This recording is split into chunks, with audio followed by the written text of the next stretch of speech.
If you're wondering how to keep a work relationship going, it's gifts. So I just bought Ollie this bag from Tesco. Living my best life. So it's mine.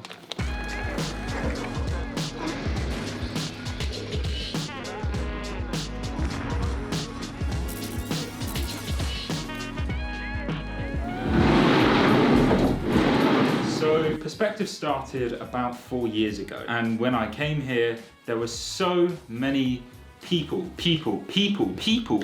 How did they grow that stably over the course of just 4 years is insanity. So I decided to go straight to the source, to Rupert, and ask him how he did it, and he said there are 3 components to that. So step 1 to building perspective pictures, and many companies, was to focus on our product. So for the first 6 months to a year, we didn't really make any money, but we did just focus on making videos all the time, trying out different formats, and experimenting with what kind of worked. What cool shit haven't we made, son? We've done everything. We make everything. We focused then on making the stuff we wanted to make. So we focused on making like weekly documentaries, exploring subjects that interest us. We thought the best place to start would be A, with something of quality, but B, something that genuinely excited us. So we just spent 2 years kind of building clients, building the team, building processes, working out how to do it. So then we decided to go out, you know, just before the 2 years ended and get an SCIS investment round, which was a great way for us to then scale. Before we even did the Seeders raise, we identified different areas in the company that were going to need reinforcing and improving quite urgently,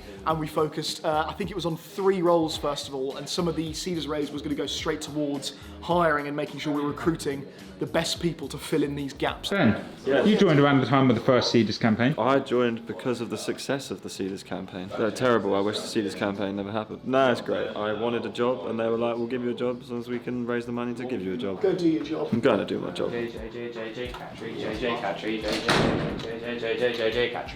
Just quick disclaimer, me and Jay live together so we can be next to each other. So, there've been 3 stages to building perspective pictures as we've spoken about. 1, refining our product over the first 2 years. 2, doing a Seeders race, then scale the business, scale the team, scale our capabilities. And 3, shout about it all. So, online advertising, PR, all of those good things. So the online ads were really interesting because when we first got them working properly, it was chaos.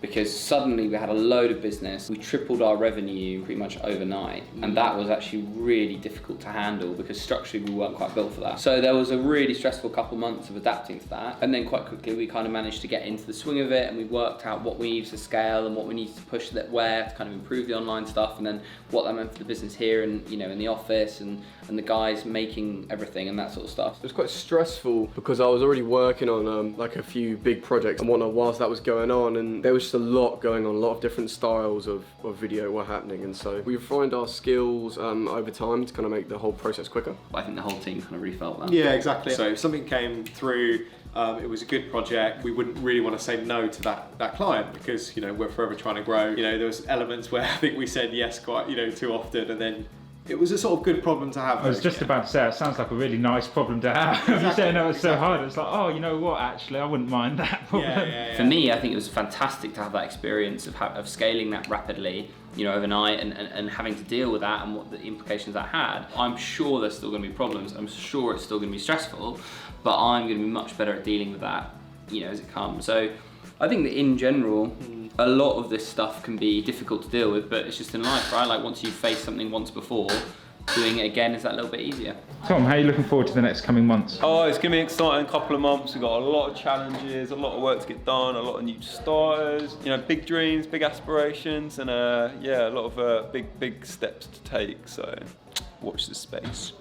So we're going to go look at another office, have as a parallel office for future expansion. So everything's great, everything's dandy, we're having a good time. Ollie, we need to leave. Good fun, everything's good fun, having a good time. Let's put you in here for tomorrow.